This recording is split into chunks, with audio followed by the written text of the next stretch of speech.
Hi, I'm Danyelle Campbell and I'm here at Busby Ranch in Millsap, Texas.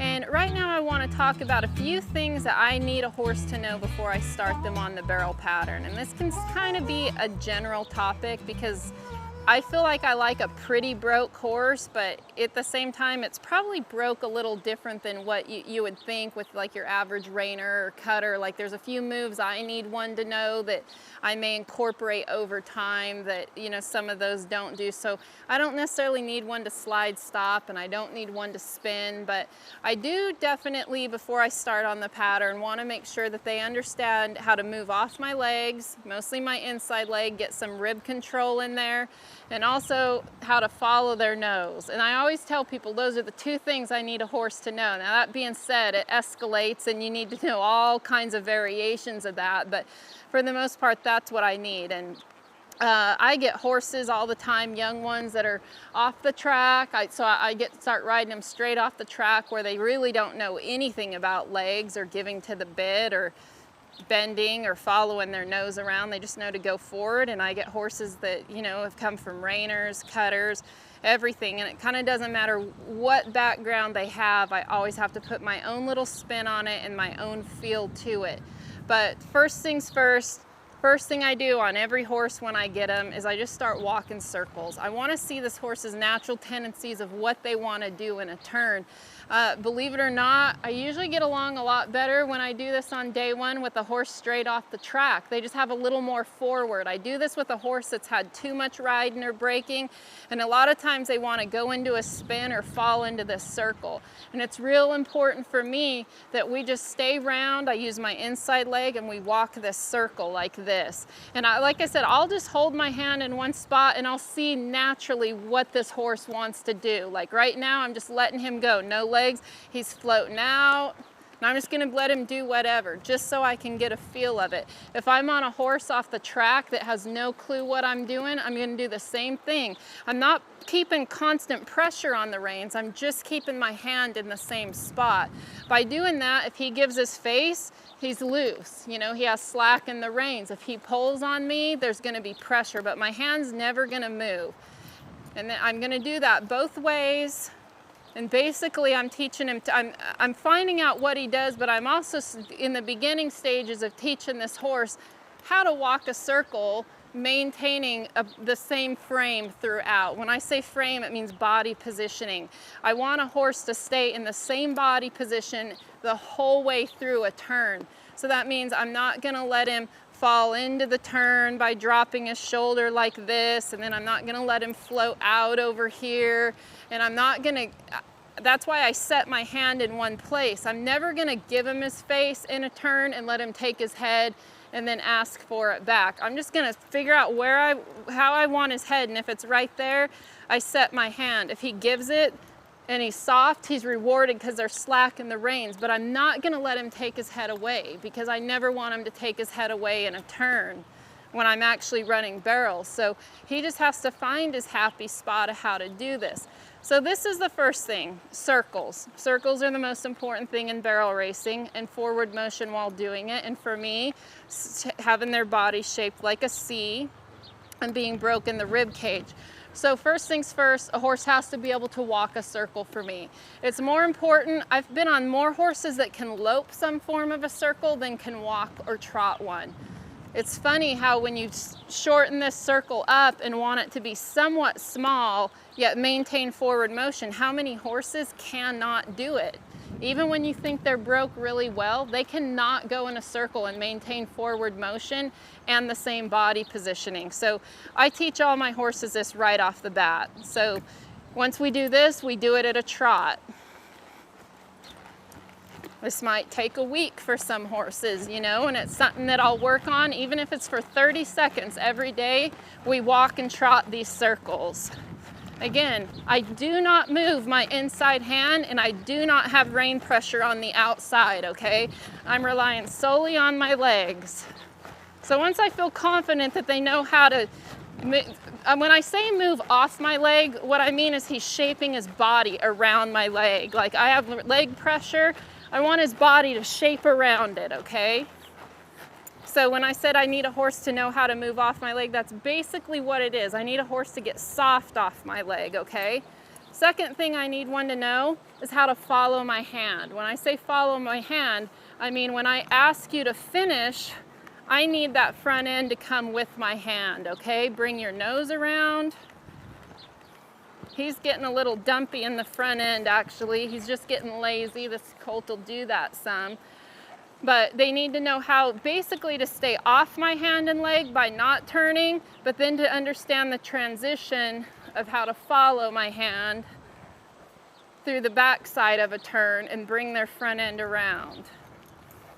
I'm not gonna say he's the world's best at it, but he actually does it on the barrel pattern a little better. He's a son of Dash to Fame, so those horses tend to have a lot of natural finish to them. You actually kind of try to keep him round and keep it out. I'm just gonna stop him, get him off this front end for a second because he's just kind of wanting to dump down through there.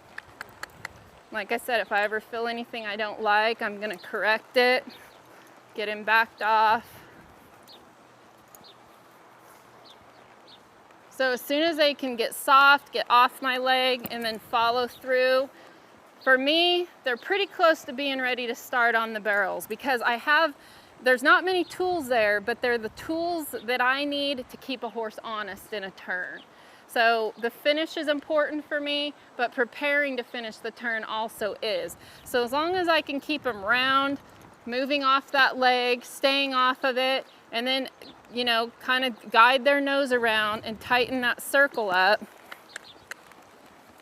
then I feel like I have the beginning of the tools, even if it's just walking and trotting the barrel pattern. And that being said, I will not walk around a barrel ever until I have those tools.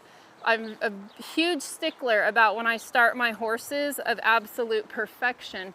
But for me, perfection at that stage is those two tools right there. As long as I have that, I'm good to go. And I know that's not much, but it gets a little more intricate as you add speed. But I also think that they start teaching themselves like body movement. This being said, like backing up's not a huge deal for me, but if I want them, you know, backing up for me is more about getting their front end up and moving back. I don't pay a lot of attention to where their head is.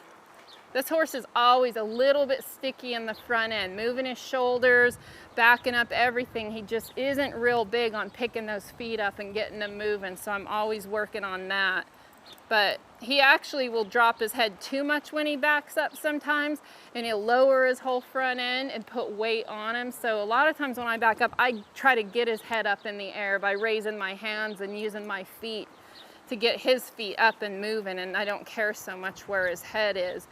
But those are the two main tools for me to start a horse. And then from there, you just start loping your circles and kind of doing the same thing. Like when I lope a circle, half of my horses learn how to lope a circle when a barrel's in the center of it. So it's not something that I try to be too much of a stickler about, but I want a horse to lope this circle and hold a nice frame without me doing everything for him. See how light my inside hand is?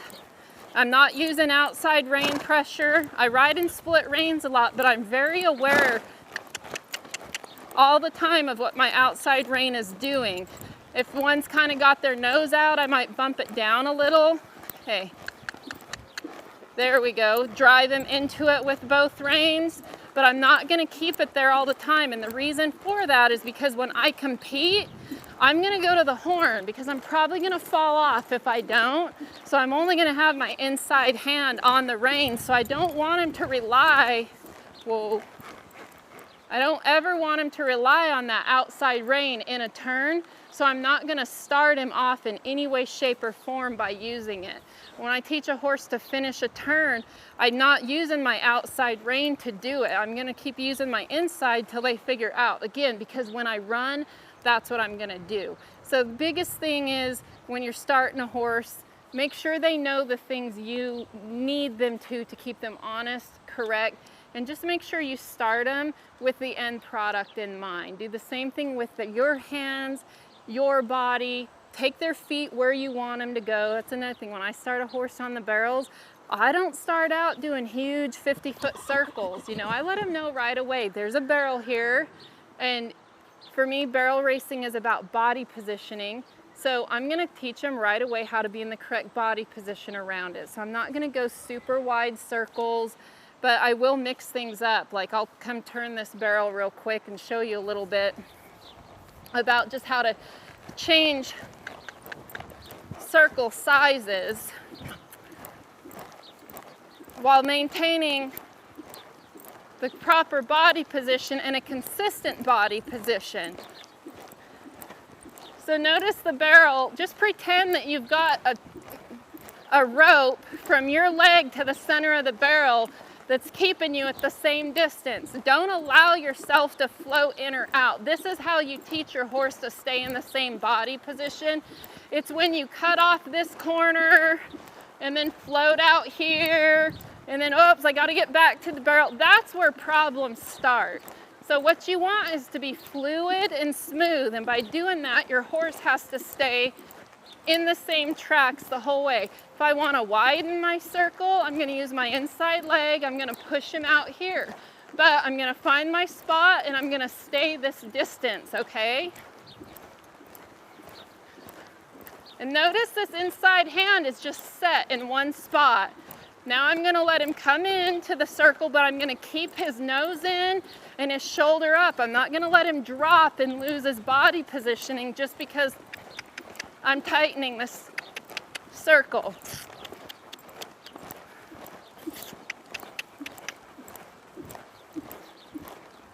So even when it's tighter, I'm gonna keep driving him through, make him keep that front end up, and then I might push him back out with my inside leg.